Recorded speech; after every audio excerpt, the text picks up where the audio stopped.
Hello, everyone. Good evening, and welcome to the very, very, very last edition of this season of Cultural Matter. I almost can't believe it. Jan Robert, Yes. it seems so long ago that we started off with Jonas Lund and Florian Kramer. At the time, we could still sit together at Lima. It's been quite a ride, but yeah. Well, and even a year before that, I mean, with Ubermorgen, and if we go all the way there, it's Yeah, quite a run, isn't it? Fantastic. And now we're here on the screen in the winter. yeah. Not everyone is in winter. Not everyone today. No. No, and I'm extremely happy with our two fabulous guests for the very last edition. Yeah, Jeremy Bailey is back again after a fantastic talk 2 weeks ago with Simon Sakai. And he's here now with Rafaël Rozendaal, all the way from Florida. Welcome to the two of you. Hi, thanks for having us. Hi, everyone. Hi. Yeah, before you're going to start, I quickly want to say, everyone, that you can still experience the U Museum. And actually, it is really happening. I saw it happening already in my planners. Yeah, and I heard that actually quite some people signed up, and it's kicking in. So if you didn't do it, still do it. Maybe we can share the link to it in the chat. I think Jan Robert is already on that, or he looks like he's on that, but I can't share links, so if you can do that, Sanneke. I can do that, yeah. But yeah, so I definitely know it's working because money is flowing out of my bank account very quickly. So that means people are clicking. Thanks for that, Jeremy. So, yeah. We're fully enjoying. It's worth every dollar. So yeah, do that. But for now, stay here for some nice Good Point atmosphere. Jeremy and Rafael have already been doing Good Point podcast over the last 4 or 5 years, I believe. And believe it or not, they still have things to talk about. So for tonight, I think they're going to talk about like residencies. Actually, you were both at the Moving Museum, where the U Museum was conceived. So yeah, I think actually the screen is yours, unless Jan Robert, you have something to add before we let the two. He has to cough. Oh yeah, no. Do a little demo. It's super nice to have you both, and it's great to have two of our Cultural Matter guests, because Rafael was starring like 2 episodes back. To be in conversation together. That's the first time. We haven't done that before. So it's having 2 of our start artists, and it's perfect to end this way. So lovely final season ending. Can't wait, guys. But so, feel the pressure on your shoulders. It's the last one, so it better be good. We don't do pressure. We practiced. Yeah. Okay. Yeah, that's right. This is all rehearsed. No, then this is the first video version of Good Point. That's right. No, is it? I guess so, yeah. Yeah. I think about it. Okay, cool. Well, thank you for having us. We should explain what it is and why we're here, and we'll get to that. I think I'm gonna move inside, so I just did a little beach demo. But Rafael, you're in Florida, right? Did we say that already? Yeah, I don't know. But should we explain what Good Point is, and then? All right, then we'll get back to why you're in Florida. Yeah. Yeah. So Rafa and I have been doing Good Point. I think almost 5 years, but I think more like 4 years. We stopped for a little bit because Rafael got really anxious. He hates that I said that probably. But we started it as a podcast just to because we were having these conversations on Skype, and then we're like, why don't we record these? And so we're both kind of workaholics, and we managed to figure out a way to turn it into something that we do every week now. We've done over 130 episodes on all sorts of topics. We started out doing art related topics, and then I got into business and technology a little bit because of my background. And then we did movie reviews for a year to help with the pandemic in our reboot. Yeah.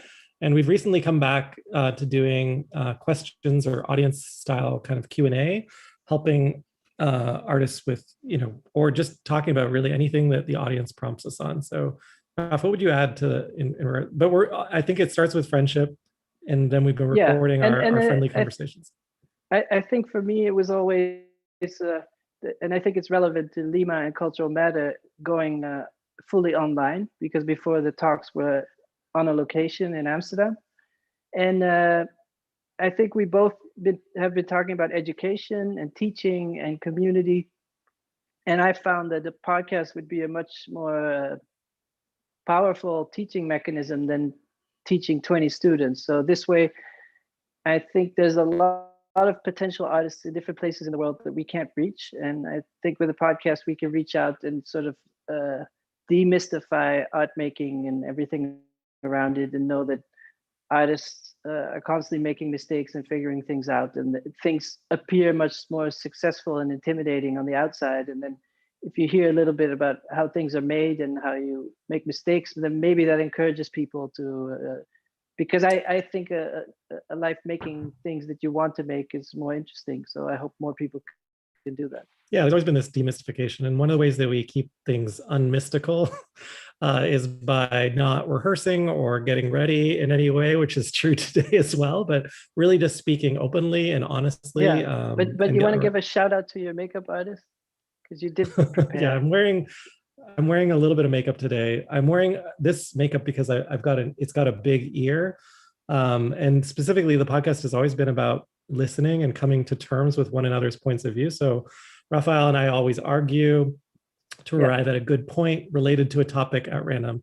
And so today's topic, I guess, the way we would normally say it, well, we normally be like, hey, Raf, hi, Jeremy. And then we'd get into the topic. Yeah. But today's topic, do you want to start like officially, like how we would normally start the podcast? Yeah. Hi, Jeremy. Hi, Rafaël. Yeah. Yeah, that's it. So now that we're, what are we talking about?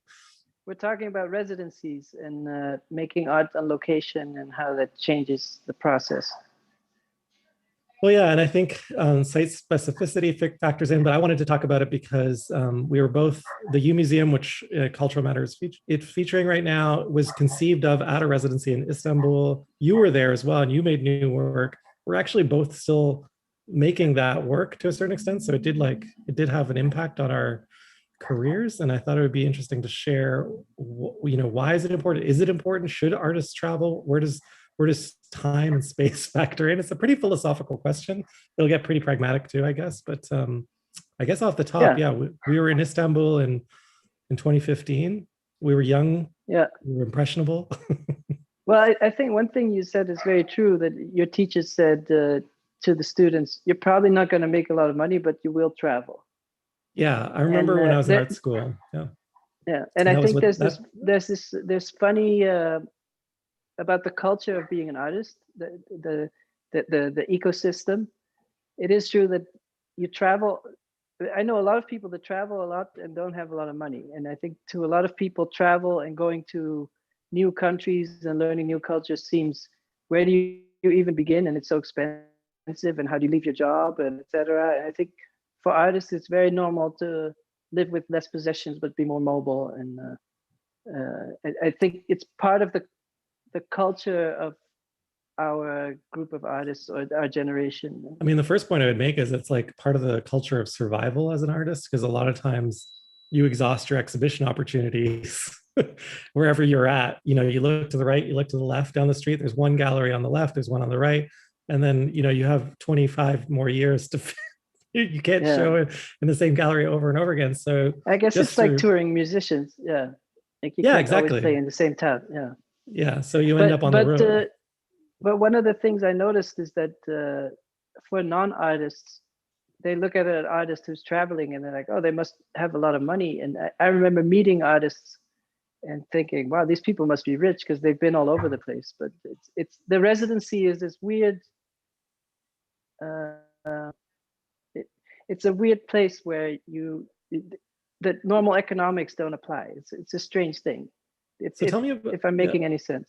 But I don't even, I said we were both at the same residency, the Moving Museum residency in Istanbul at the same time. Well, that's a good example because it was all improvised. There's no big foundation behind it. But you and I actually weren't there at the same time, were we? You actually went like a month ahead of me. And Yeah. can you describe your experience? Because I wasn't there for it, and I had my own experience. But well, my experience was that I was there with maybe 5 or 6 or maybe 10 other artists, something like that, and they had rented different Airbnbs. The cooler artists, you mean, right? These were all the cool artists, because I came later, right? Wasn't that when Amalia was there? Amalia was there at that time. I'm just kidding, but no, I think she was later. But who are you with? I was there with who's the guy who makes the masks that block Adam Harvey? facial recognition? Oh, Zach Glass. Zach Glass, yeah. Yeah. And here's one cultural thing I always notice. When American artists travel, when they go do residencies, they don't leave their hotel room. They always have so much work to do. So they're always, whatever their residency room is, they don't go and explore where they are. Yeah, so you were like put up in a Airbnb, which is pretty common though for, kind of a residency thing. Sometimes you come together in one place. I think what I'm trying to say is there's residencies where it's a foundation that has a building. I've done a residency in Paris in the Cité des Arts, and it's 300 studios in a building, and it's been there for a century. And but this was very, as the title suggests, the moving museum. It's a museum that can be anywhere. It's an idea. It's more like a movement that you go to a location and you find resources. It's not a physical big institution. Yeah, I can remember the first residency I ever did was, I think it was either at the Banff Center here in Canada, which is like a very luxurious residency. Yeah, if you haven't done it before, I do recommend it, but I don't think it's the same as it once was.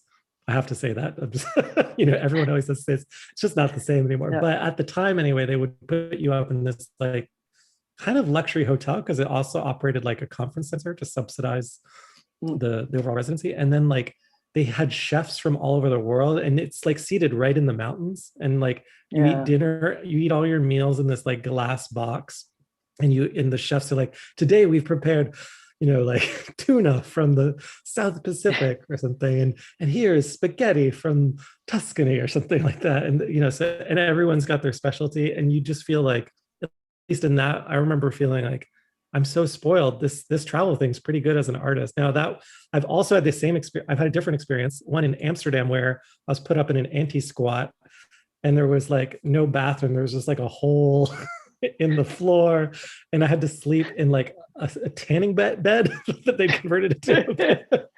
And did you like it? No, I was terrified that the tanning bed was like gonna fall on me in the middle. Oh, Raf, you're doing the dishes. Good idea. Yeah. Gotta get shit done.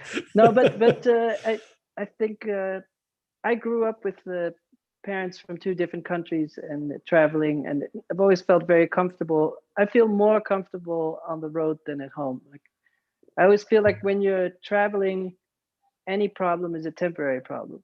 If a door breaks, like, okay, whatever, I'm leaving. And I like that feeling. And when you're at home, like, oh, the door's broken, I gotta find someone to fix it. And then you start looking at maintenance stuff. And so there's something about residencies that you feel a bit weightless. Yeah. Like there's not so many practical concerns, and you're kind of in your head and very focused. And I like that aspect. And it always reminded me of the idea of monasteries, that there is a sort of intellectual class that focuses on something not so useful, and this idea that there are monasteries around the world, and you can go. I always see the art world as a church for atheists. So I see the residencies as sort of a monastery where all the monks just go from place to place with a little suitcase, and that's how it feels to me. Well, and then like kind of famously, I remember when I was in grad school, some residencies have reputations, right? And they have, I would say some of them have reputations for different things, but when I was in grad school, the one with the biggest reputation was Skowhegan. Have you heard of Skowhegan? It's like up in Maine. Yeah. And, it's kind of like an invite only residency, which a lot, or, quite often they are. But this one was well known for all of the like rampant sex that people were having together. And like, it was well known as a place like people went and they got divorced. It was pretty bad, actually. But that's not a good reputation to have right now. as a No, actually, thinking about it, like it doesn't really fit the time anymore. No. I don't think that, Yeah. but it was like, But it's one of the there's things. I remember seeing a documentary on home building in the Netherlands, and they kind of loosened restrictions so you could build things not as regulated as before. And it was right after the housing crisis, and this guy was very thrifty, so he had bought up all these old parts of building projects that were canceled. So he had bought these huge glass doors, and he had bought these. It's just overly thrifty, getting everything super cheap, and then building a house around the necessities. And then he showed a model, and it's like, okay, here I'm going to build the cafe, and here's going to be the community center, and here's going to be the artist residency. And he built this tiny little room for himself. So he really was so frugal. He didn't need anything for himself. But everybody, so often I hear people like, yeah, I'm going to build a house upstate, and I'm going to make a residency. Yeah. And also you're like, I'm going to buy an island. I'm going to. So this summer I was going to start one. Yeah. There's this weird thing about accumulating capital that you're like, I'm going to build a castle. Actually, I don't like castles, so I should invite artists. No, I think you're making a really good point. Otherwise, it's like you're sitting there on your pile of money and don't know what to do with it. Well, I don't know if that's my problem, but I think the good point is like there is a utopia kind of tied, like this utopian ideal tied to the concept of bringing artists together. There's also a perverse aspect to it that you're like, I'm going to build a castle and I'm only going to invite the people that I like. This idea that I'm in control of creativity. And even though I don't know how to make paintings, I will invite the cool painter. But I liked your point about it being weightless or an alternate reality. Because have you ever been to Arcasante? It's like in Arizona. It's like, it was supposed to be like an artist colony, and it's all like modernist, like domes.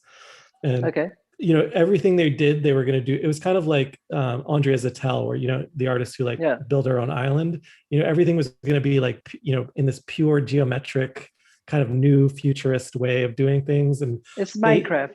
And they built like their own like business model where they sell bells made in the foundry. And these like, you know, you're like, what? You're going to build an economy out of bells? What are you thinking? But they're like, no, this is the future. It kind of sounds like Silicon Valley. Yeah, exactly. Yeah, there's a real cult built around it. I think, though, tied to this idea that if you bring creative people together in a place that's unfamiliar things will happen, right? Like the idea, because it's not that dissimilar from a corporate retreat when I think about it. That's the cynical kind of attitude, but like, let's do an offsite, you know? Yeah, it's all like, I'm an opportunist, so you just take what you can get. And if some person sets up a residency, I'm happy to go. And then the ones I did through the Netherlands were in Paris and Tokyo. And then especially the one in Tokyo really paid off, that I got to know the culture and absorb the visual culture, and then also built a relationship with people there that I'm still doing projects with so I think the Netherlands has had this agenda, like, let's get our artists out into the world, because the Netherlands is too small and they have to make connections abroad. And I think you've made connections from residencies, and I think anyone who does a residency, you build friendships, and it's very different than just going for a week to do a show. Like if you spend 3 months somewhere, or half a year, or a year.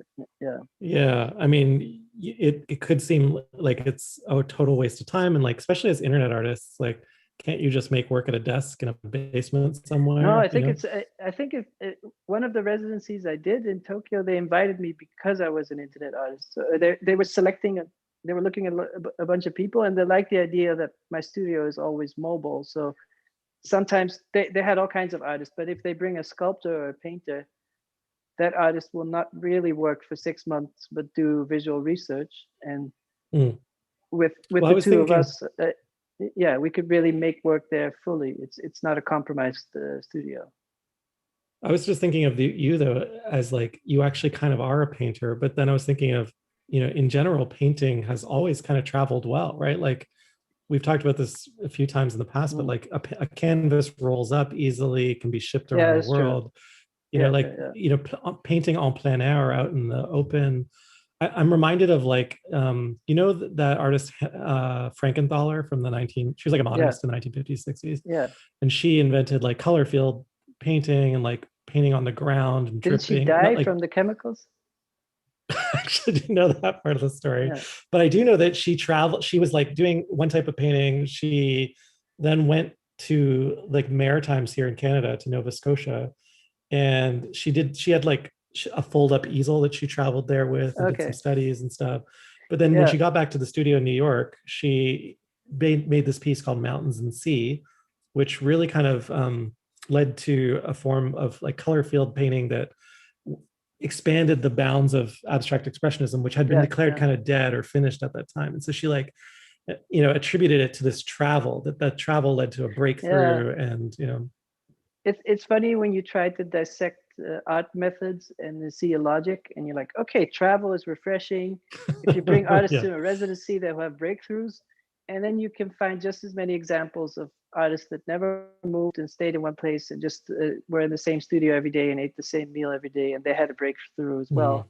So because it's a romantic thing, I think. I'm thinking of an artist called Ashley Bickerton, who was part of the sort of 80s downtown New York cool, like together with Peter Halley and Jeff Koons and the era. And he made these sort of very heavy metal boxes covered in corporate logos and sort of like tribal corporate cyberpunk kind of thing. And they had a New York cool sort of dystopian edge, but he was a surfer at heart. So he always had to hide the surfing aspect and this sort of enjoying life. So what the point I'm trying to make is that art is often made in miserable places like New York or London, and it's dreary, and that hardship is like part of the work.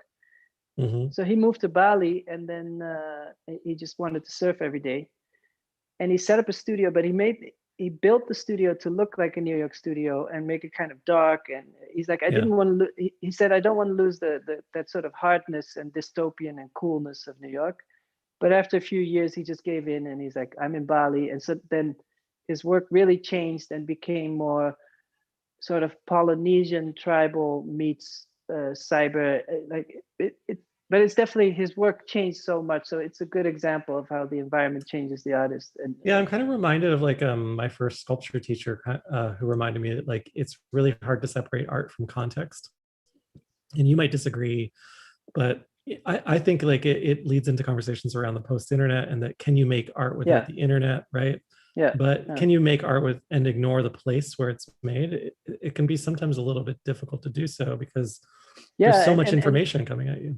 And I think traditionally you would think of an artist and think of the body of work made in a certain place, but now if that place is the internet, is it really different if you're at your parents or at home or at a friend or on vacation or at Christmas, or like you're in this permanent state of permanent distraction and being tied to the screen, and that's your state of mind. But I still feel like, for me, moving to New York, my work changed, and wherever I go next, the work will change. And well, I mean, if that's our assumption, under pandemic lockdown, we should have seen an explosion in like creativity, because people would have been like I think it's happening, more of the screen context. Yeah, but I think that's happening. I think a lot of artists, I assume, are making a lot of work, and shows are postponed. So I think next year we'll see a lot of more shows with more body, or like more meat on the bone. Like if you constantly have to go from art fair to show, and now it's lockdown and people have been holding back the good works, and then all of a sudden there's the curtain is lifted. I mean, I did talk to a lot of peers and colleagues and friends, and I'm sure you did too. At the beginning of lockdown, they said it was great, but then recently, in months, they've been like, that's true. It was kind of great at first, but it's like, I've done the work now, or like, like there's this idea of maybe like there's an elastic band of inspiration, and you stretch it, and then it does need the release, but then you need to stretch it. I always thought of the metaphor of the bow and arrow, that if you're stretching the bow and arrow, at some point you have to let the arrow go. If you stretch too far, the rubber band will snap, and then nothing happens. So but I've always traveled. Like I think, especially before I met Christina, I was basically traveling 200 days of the year or something. Well, I thought, were you a digital nomad? Is that what you called yourself? Yeah, maybe that's the point I'm getting at. But I mean, I did have a room in Amsterdam, but then I just moved around most of the time. And that was a big part of making that art, and rejecting the idea of a studio and physical materials. And I think there was a whole there was a whole generation of the first net art couples. For some reason, all the early net artists are couples. So the Uber Morgan and Jody and Eva Franco Matis and Exonomo and you and I. a lot of yeah, and a lot of them decided to move to Barcelona because they were all online first, and then the obvious thing would be to go to Berlin, but it's cold and the food is not great and whatever. And they're like, why not go to Barcelona? And there's a beach and great tapas and a good high quality of life and affordable. So they were all there, but it still felt not central enough in Europe. So it felt like you had to travel far to go to other places. And there's something about being in an environment that's too relaxed that it's very hard to stay motivated, I think. Like it's something I've struggled with, like growing up in the Netherlands, not liking the cold, and my mom being from Brazil. And then you go to Brazil and life is so wonderful, you don't want to work, at least for me. You're like, oh, yeah. Yeah. I mean, personally, because I work both in business and as an artist, the idea of travel or residency is actually very much tied to an escape from present reality and creating like what we talked about earlier, which is like a space where there's no accountability. It's the so for you, it's a untethering. boundary. It's really, you can tell your boss, like, I'm not available the next 4 weeks or 8 weeks. Well, like, why do people travel to Florida, you know, when they have a beautiful apartment in New York? It's like you definitely want to, you definitely want to shed your present context at times to get like a fresh perspective. Or I was talking to my mom the other day, and sometimes it's like, she was saying like, sometimes people just need an excuse to change their point of view, right? Like they need some kind of factor or forcing function to do that. I'm definitely gonna like, you know, I've definitely had ones that didn't work out so well, like travel. I remember traveling to Norway. I apologize to any of my Norwegian friends that I met while I was there, but I was there for like over a month, and I found it the opposite of inspiring. It was like, in some ways that was good too, but it was like, what the time of the year was it? It was in the summer, like, you know, and there's some nice memories of like staying out. You can stay out all night there during the summer, right? Because the sun never goes down. But also I found the work ethic to be extremely low among everyone. And I was like trying to get something done by the end of the month. For me, a residency, and this is like, I don't know, it's somewhat controversial, but I think you should produce something, or there should be something that comes from it. But, and I have this trigger, and it's happened to me several times in my careers, where if I'm among artists or people who don't want to get something done, I get very frustrated because I'm like, this is such a huge privilege to be in this place and to be together. And like, I really value this. I know this makes me like a mean, like boring, angry old man, but like, I'm like, I believe in this. It makes sense. If you're an athlete, you want to be in a team with other motivated people. You don't want to be in a team where everybody's like, Well, yeah, and specifically in Norway, like I was leading the residency actually, and it was on arts and entrepreneurship, which like was triggering for a lot of them. Actually, I was like, well, why did you sign up for this? And the reason it was triggering is like, they're like, the state should just take care of everything for us. And it was like their life was already a residency, and they're like, I'm just going to apply and the government's going to take care of me. And I'd shared insight, I remember, with folks, and I was like, well, actually in Norway, like the government is like swinging to the right, and they're talking about defunding the arts, and like, yeah, well, whatever that happens, it happens. I'm going to ride this wave as long as I can. And I was just like so frustrated because I'd met, you know, you just like you've met artists from all over the world that like either struggle or like fight to survive or to have that moment. And anyway, so I guess I'm not making a very good point, except to say that the perspectives you encounter are different. No, but the point is interesting. Is there are different places in the world, and some work for you and some don't. And I think we both come from a place which is not an art center, like somewhat, but it's not New York or London. Well, I think keep going. And then I think there's this question of if you're driven and you started in Toronto, but you wanted to show in other places, that the original point you made in the show. It's like, oh, I've already shown in all the new media spaces in Toronto, and there's so much more around the world, and I have to get out there. I think that's a big part of It's not just, oh, I need a refresher because I'll come up with a cooler idea. It's also sort of conquering territories or I know, and that's the thing that I think I'm super uncomfortable with as well, which is like at the end of the day, it's also kind of colonial, right? Like that you're going to this place and you're taking away. I want to give back as much. I think it's colonial. Is it colonial to want to reach people and share your work? Well, I think you have to leave somewhere you go better than where you found it, or at least that's my philosophy. So if I'm going to go somewhere, not to just take, but also to give as much as I can. Like I started BYOB in Berlin also during a residency. I don't think that's colonialism. I think that's the opposite, because that was like a movement to share, right? Yeah, but it was that's a good example that Berlin had a moment, 2008, 2009. I think all our friends were there for those 2 years. You were there as well. I don't think we were there at the same time. And I just noticed it was so hard to make group shows with new media work because all the equipment's expensive. And I noticed that everyone in Berlin has a projector because the apartments are quite big. So everybody's watching movies at night on the projector. So you put two and two together. It's just an example of being somewhere and the idea was sort of sleeping in your head, and then it just clicks at that moment. Why was it they didn't have projectors? Is it because like Germans find they did. That they didn't have TVs? Is that because like a TV is an offensive I think concept artists are not German? supposed to have TVs. Oh no. I have a TV. Yeah, you're supposed to have an empty room with cigarette butts on the floor. Yeah. Oh darn. Yeah. It's definitely the snobbiest thing you can say is like, I don't have a TV, or there's that. Right. Yeah, it's like I don't have Facebook. Yeah. Except you have a laptop. It's a super TV. Yeah. But are you serious about starting a residency?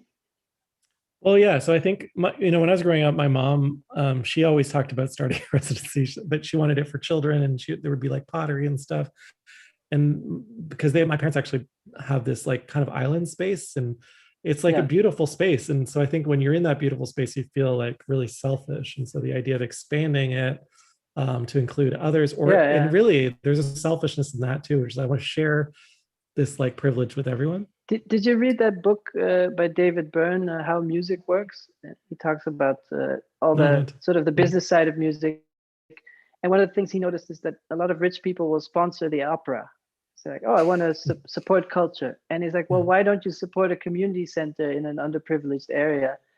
And that's maybe the same with residencies. Like, I want to give to the community, but only to the nice people. And, well, I mean, you can design it however you like, right? You could design it to be very, I'm thinking of all of the variations that I've seen. And the only thing that's consistent seems to be the idea that you would travel to a place. There might be other people there, but you might be alone. And that sometimes there's an expectation you produce something. Other times it's just like, hey, just spend time here. The belief is that it's going to lead to something new. There's like, we definitely have to mention that like innovation, and that, which is a technology idea in some ways from a startup point of view, is tied to the idea of a residency. And in art history, travel has been tied to this idea of like innovation. I think there are examples of artists that never traveled and did great work, but in my experience, every time I did a residency, I had a new idea. So it's and also met people that I still am in touch with today, and so I find it very productive. And if you don't look at that point of view, look at the idea of like Paris, during certain eras, or New York, 20 years ago. If it's not that, it's like artists traveling all to be in one place. There seems to be some kind of like, there's got to be some kind of network exchange. Yeah, and that's the interesting thing right now in this post-pandemic world that we're going to. Will these Zoom connections stay, or does everybody hate Zoom and they can't wait to just hang out physically? But one of the things that's maybe relevant to this topic, I find it easy to stay in touch with my family over video, just WhatsApp or Zoom or whatever. But I find it hard with other artists. We found the ritual of the podcast. That's kind of an excuse to talk to each other. Yeah. But there's so many artists that if I would go to Berlin or Paris, I would meet them for a coffee, but it's very rare that you just talk on the phone for an hour and a half. You're making a really good point, which is just like, I've always said, like, if you're the nerdiest kid in school, you're pretty lonely. And when I say nerd, you're like really deep in on something that no one else really cares about, which is like a good definition. You're lonely because because you're so deep in it. Yeah. And it's true in professions too. Like you could be really deep on advertising and that's why you want to go to a conference in, Tampa Bay on, for like SEO marketing. Because you want to go deep with a bunch of other people that know what that's about. In fact, you won't even talk about SEO marketing. Maybe you might, but you just want to be among other people who understand who you are.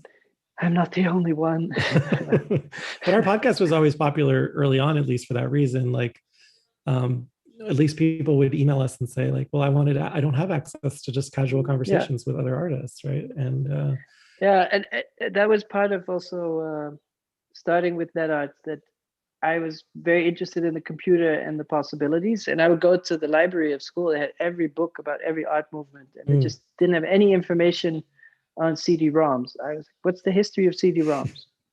And there's no documentation of it. It doesn't work in a book. And I was like, there must have been so many weird experiments on CD-ROMs, and I don't know where to go. And that was a big part of why I wanted interactive work to be online. Like it doesn't translate to a book. And so what I'm trying to say is this idea of not being local. I think art has always been tied to scenes and to, surrealists in Paris or whatever, or young British artists all coming from the same art school. And so there's still something about hanging out. Well, there's this idea that the artwork speaks for itself, but I don't think it really does. There's like all this conversation behind the scenes that. No, and I think artworks are not made by one person. It's you talk to people and then some light goes on in your head, and maybe half a year later you talk to someone else, and then two pieces come together. And like when I was doing the U Museum, just to bring it back to the whole point of this thing, I was hanging out with Jonas Lund, who's been on this series as well, and he and I were talking a lot about cookies and internet tracking, because he had done all this work with analytics and trying to make like Google Analytics for the gallery and for he was really deep in it. And I was like, but it was really exciting because he was so deep in it. Like to my point about a nerd, like he was nerdier than me, and I was really excited about that. Sorry, like, I imagine the two of you as anime characters with these Google Analytics swords that keep growing. Let me get back at you. I definitely have like some email exchanges from that time. What I remember being a little bit ironic about being in Istanbul is like there were these protests that I alluded to last time, but it meant that you actually couldn't leave your house that often. Like there were times where we actually had to stay inside. And so I was, I was there before that. Yeah. Okay. Well, obviously it wasn't Gezi, but it was browsing.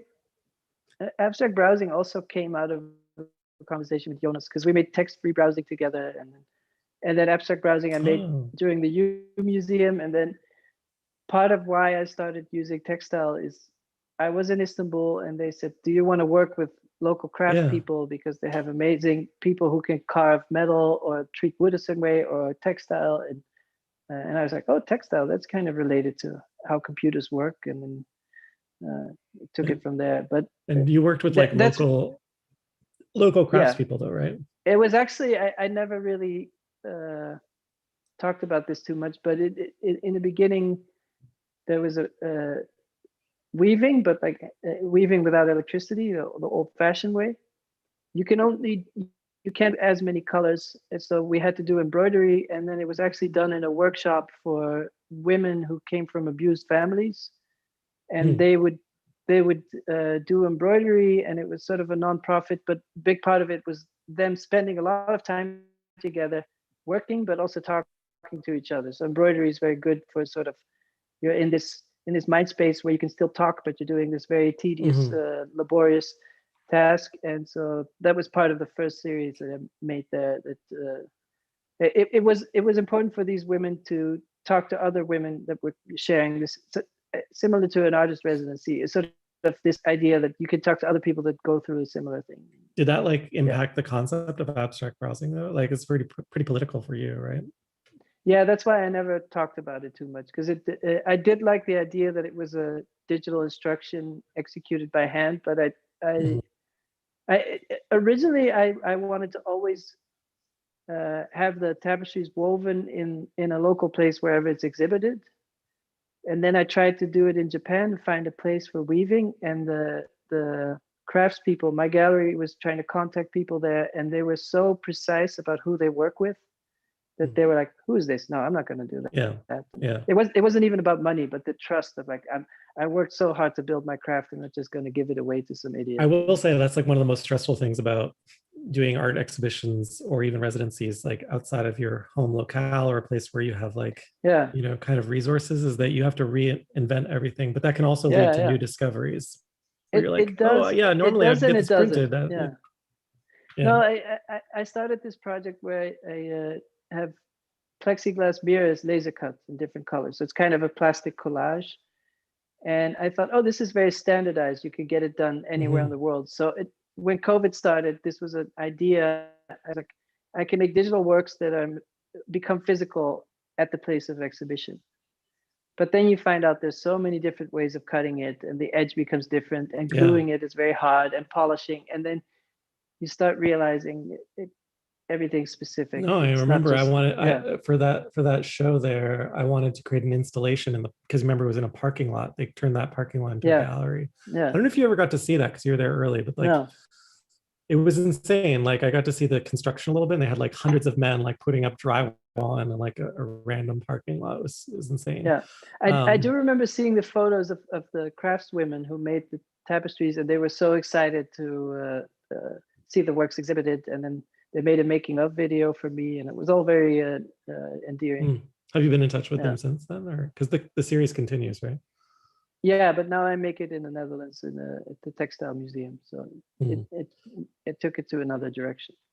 Yeah, well, the thing I wanted to just double back on is I was like trying to just get certain materials. Like I needed some fake grass, like really generic stuff, fake grass, like some tables, things like that. And just the most basic stuff was like so difficult. So I had an assistant there that was helping me, but it was still really hard.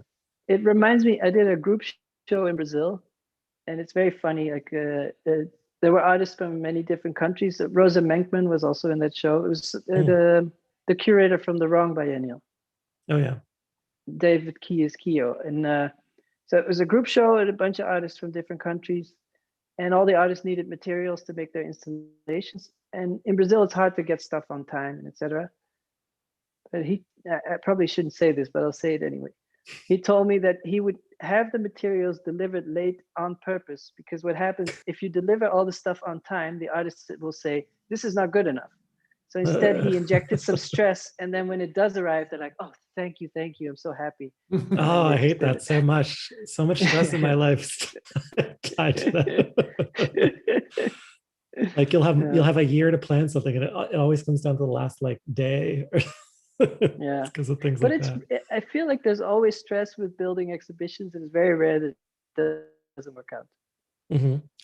Yeah, because at the end of the day, you can still strap a banana to the wall with some duct tape, right? Like, But I'm one point I wanted to talk about was this idea that, are we moving to a non-local world? Do you think, like, you're in a company, and maybe some of your co-workers have moved further away, and sort of SNL just did a sketch about Zillow, the American real estate website, where it's become the new thing. Everybody starts fantasizing about a life very far, because you can, if you're a screen-based worker, you can be wherever you want. And sure. Is that really, are we really headed that way, or are we going to be happy to be together again? I guess I'll just share like the most controversial thing, because you shared something secret, is that behind the scenes, like every company is like, how can we save money from the, out of this? Every time you have like, never waste a good crisis. That's like kind of the saying.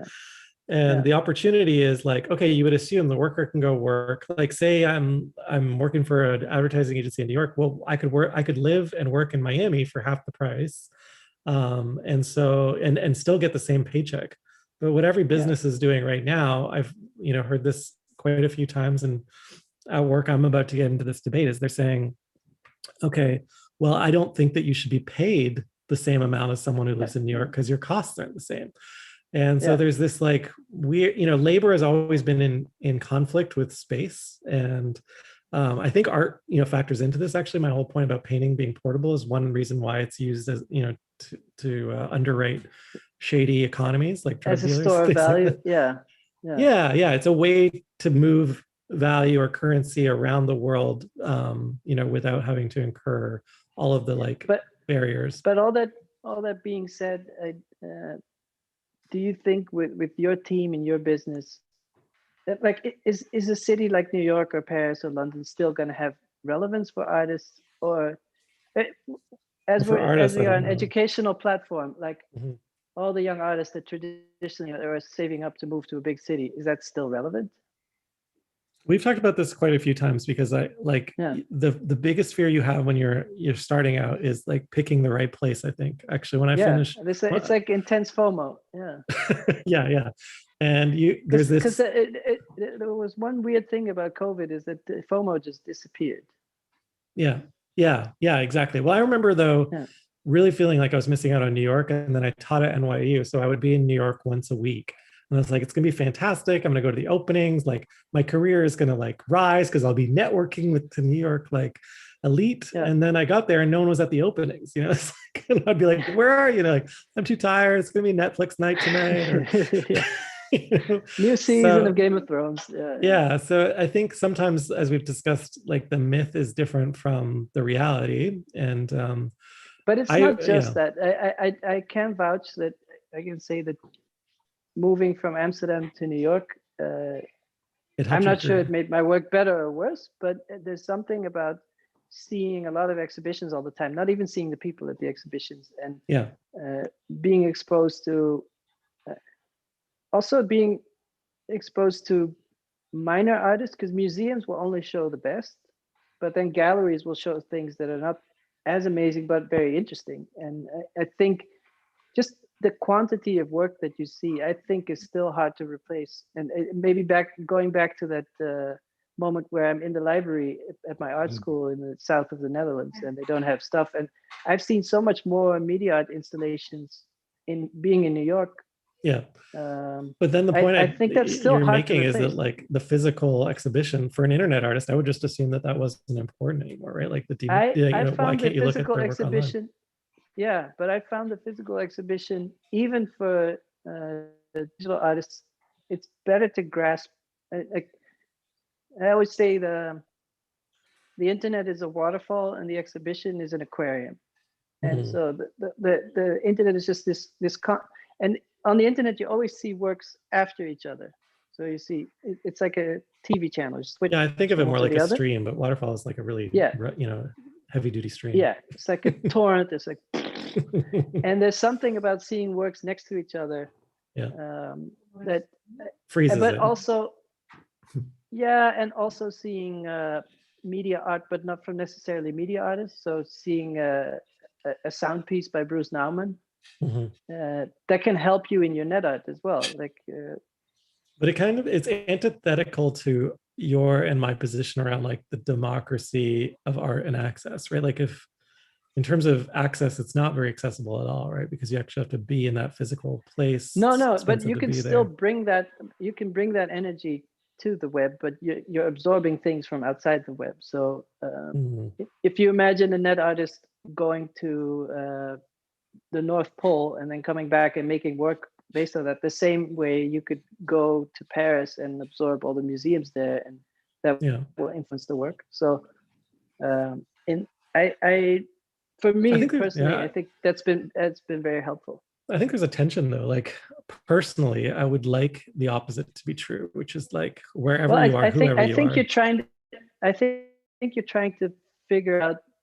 You're thinking binary. You're thinking there's screen and there's real world, and one has to win. Well, when I made the U Museum, the idea was, relative to the internet, like the website is dead. And I know, like we've discussed this before, like no one goes to a destination. Yeah, just like vinyl is dead, but people still use it. Yeah, sure. Yeah. There are a few major players. Facebook's one of them. Instagram another. Like, so yes, they go to websites, but the websites have become aggregators of other websites. And so my point was like, no one's going to come to my net art piece, so I'm going to make the net art piece come to them, or the internet art piece come to them. And so we'll create distributed art. And the idea of distribution and the network, and if you think about, the art happens here in that classic net art diagram, it's between the places that it happens. It's not in either of the places. And I still think there's space for art that exists outside of the, it's obviously it's challenging conceptually because we've spent this whole time talking about like context and identity relative to place, but like, can art exist independent of that context and that person? Can it be, because you've talked about portability before. Mm-hmm. Yeah, but it can be both. I think before I made physical works, I only made digital works, and it's kind of cool to, as an artist, you introduce yourself, and then you say, "What do you do?" "Well, I make websites." "What do you mean?" And then you explain, and it's very pure. This is this one way of working. Mm-hmm.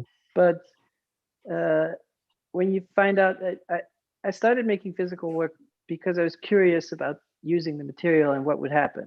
Mm-hmm. And then you figure out like, oh, there are upsides and downsides to every medium. So if I make haiku, they're very easy to travel. You can tweet them or send them in a text message. Yeah. And then an installation is very hard to travel, and you have to be there to see it.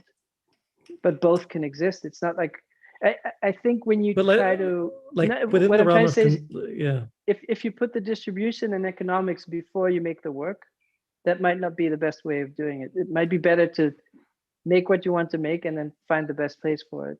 I think my thought is with like going back to the 1960s, which, you know, I love to do, and like thinking about Fluxus, you know, if conceptual art or even and aspects of Fluxus art rely not on place or context, but on like, so the art doesn't happen externally, it happens internally, it happens here in the head instead of on the wall, then in theory it can be portable with the person no matter where they go. Yeah. So if like, let's take the example of John Cage's like 4 minutes and 33 seconds, the piece can never be the same twice, right? And so it acknowledges that context changes, right? Because in the work for our audience, he sits down at a piano and he doesn't really play a note for 4 minutes and 33 seconds. The composition is the surrounding sound of that space. But that's fair to say. I think you told me you have a modernist abstract painting in your living room, and it kind of feels different at different times of the day. And so if you hang it somewhere else, it feels different too. So I'm very suspicious of trying to find rules like, oh, this is how art works. This is not a rule. This is more just an acknowledgement that there could be art independent of place. Like, but the place, that subjectivity is central to the creation of meaning, right? And meaning, so it's really about the person, not the place. And so if you're like the argument or the good point I'm trying to make, which is maybe a stretch here, is that like, you know, we went to Istanbul. Ultimately, it wasn't about Istanbul. It was about the connections and relationships and people of Istanbul that informed the meaning of the work. Like, we didn't create the meaning of the work. The place created the meaning for the work. And the change of environment. Yeah. Yeah. I think the whole idea of a residency is that you're outside of your comfort zone. I think that's very important, that you're not certain that you're somewhere where you have to figure things out. Yeah, otherwise I think you are in that colonial space. You're like, here, I'm going to come here and I'm going to tell you should choose Christianity versus whatever you were doing before. And, you know, if not, I'm going to slit your throat.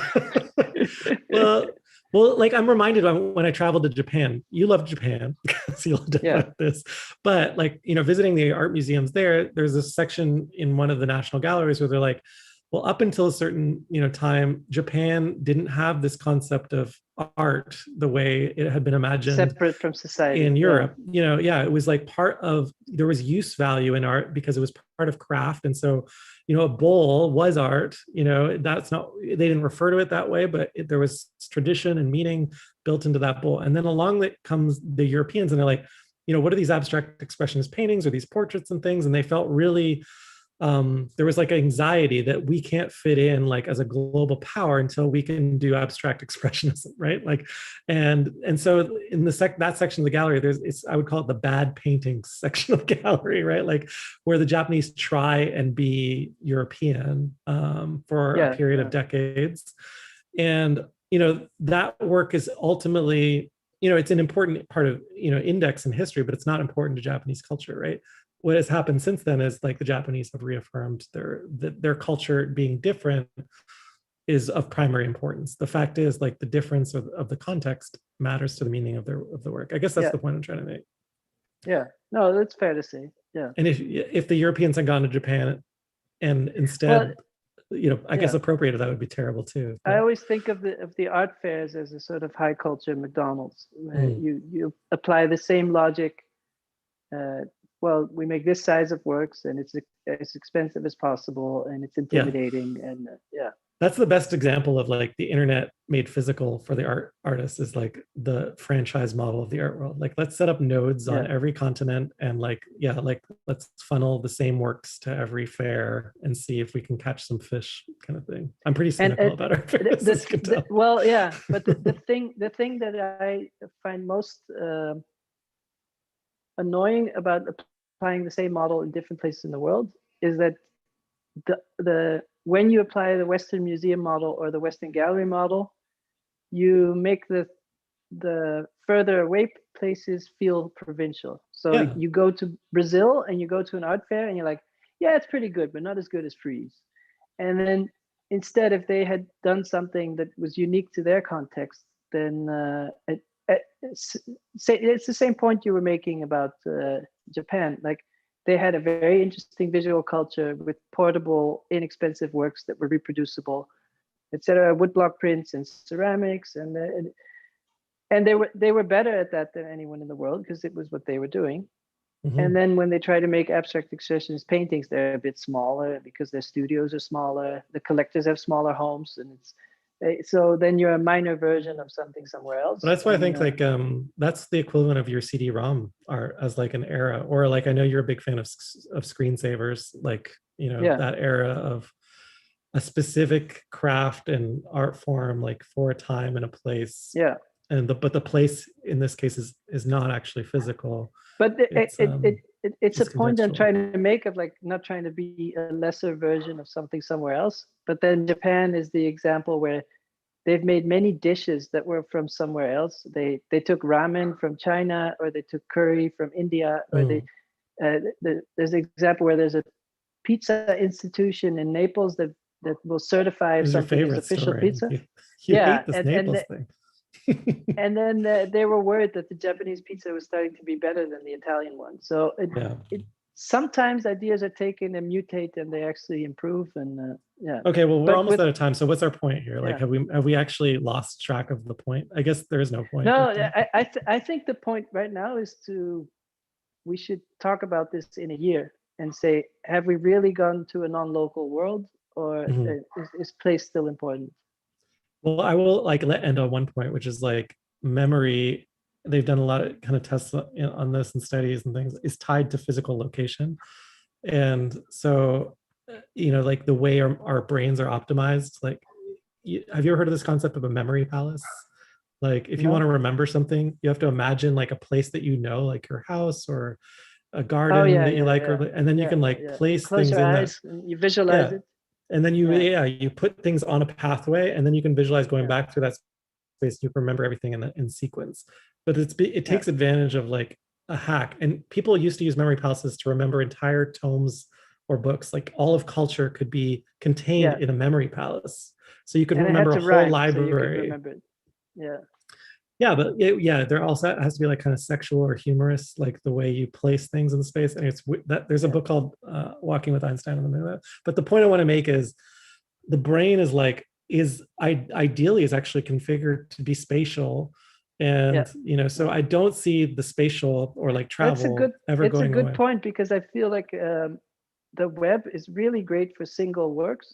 I think if you encounter a good net art piece, it's very intimate, it's very powerful. But if someone sends you their website with 30 years of work, you don't know where to start. And it's much easier to absorb a body of work of an artist in physical space. And you see like one wall of watercolors and one wall of video experiments and some sculpt. And instead, if it's a website with video documentation and then some net art pieces and some pieces of writing, it's hard to absorb.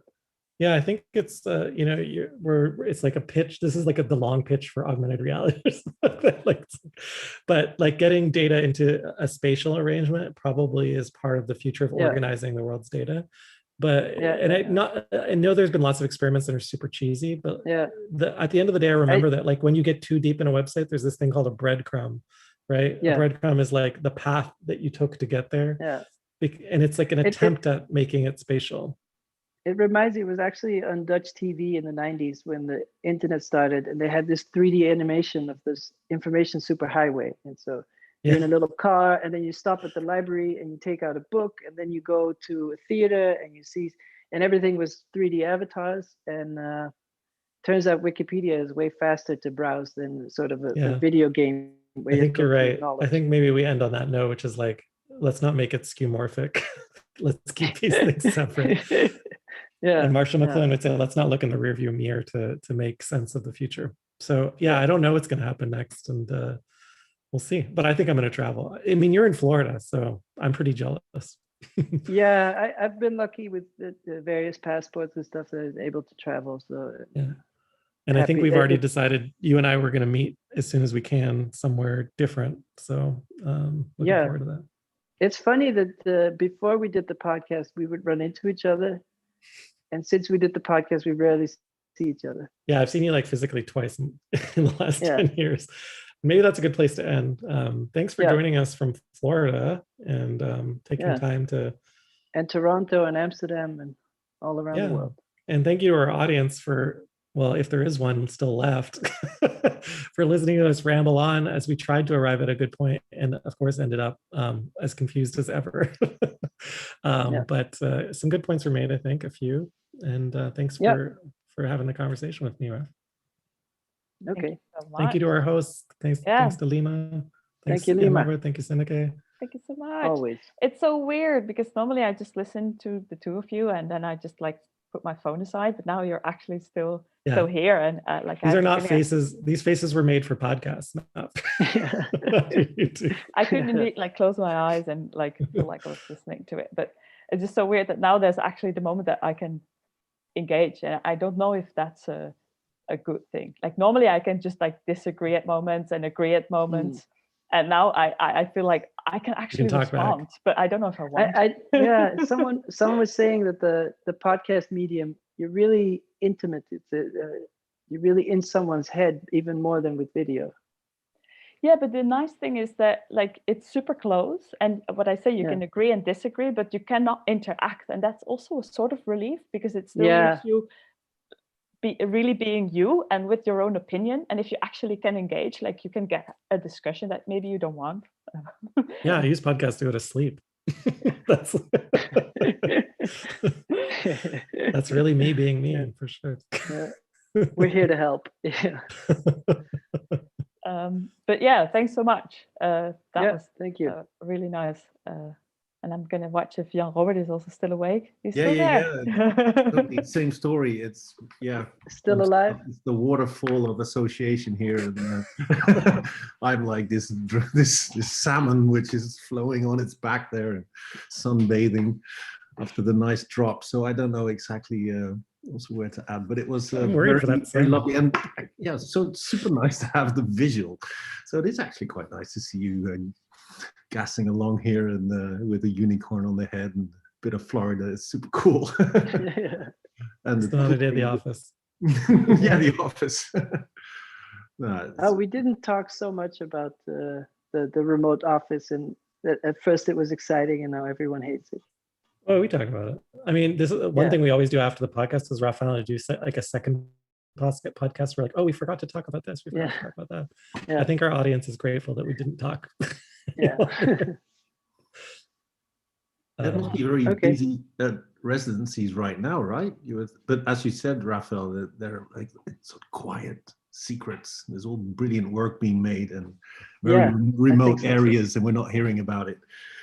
Well, you know what's crazy? Like one of the projects I'm working on right now is like site-specific augmented reality sculpture. It's like such a perversion of digital media. Like because you can now geolocate augmented reality, and so to me, it's like making a copy machine that can't copy. Yeah, like you can only have one of a thing in only one place in the world. It's ridiculous. That as well, Jeremy, in the Alps, right in the mountains. It's like a 12-hour drive, and then you have to have your phone in order to work, and then it's really weird. But like, gets you moving. Right. Yes, I need excuses to move. I've lost all muscle mass at all. Like my arms, I started doing some VR workouts. I say started because I tried it twice and then like I couldn't use my keyboard the next day. I was like, oh, I work too That's hard. why I gotta just. I made that Jello piece back in the day because I thought that would be the final form of humanity. We just Definitely, I'm become- living that Wall-E life. Yeah. It's like- anyway, thank you so much, everyone. Yeah. I don't know how we end things, Yeah. but I guess the exhibition goes on a I little was bit about to say, longer. until the 10th of March, the exhibition will be still there. And yeah, this is a real goodbye moment. Yeah, that is totally true. I want to take a tiny bit of time to thank just all my colleagues at LIMA, all the artists, all the speakers that participated over the last years. I feel so old right now, but I hope to be back one day with you again, Jan Robert, with another season, maybe another form, but very much enjoyed the ride. And also a big thanks to José here on our screen, but not on yours at home, but always Holding it together. care of technique so brilliantly. Always sitting there at the back. Always super stressed out, but always managing so well. Yeah. Yeah. Yeah, absolutely. So, Yeah, yeah. lovely memories in the building and the gorgeous shows. No, fantastic. And we still have work to do because we still have to catalog all these fantastic shows on our web platform. Starting with Rafael, because we'll be moving back. So we have a job to do. And of course, we'll share it with the world and through our usual channels. And so we have sort of an archive of what we're doing. Exactly. And we can always add later. So we're very flexible. Yeah. Exactly. Yeah. So and we're gonna find out if we're gonna be back in the real world or that this is just it. And if I whatever that is, look at you, like listen to you, it doesn't really matter. Like traveling or not, screen or not, like we'll be there one way or another. Yeah, I'm in a storage shipping container in the middle of the Atlantic Ocean right now.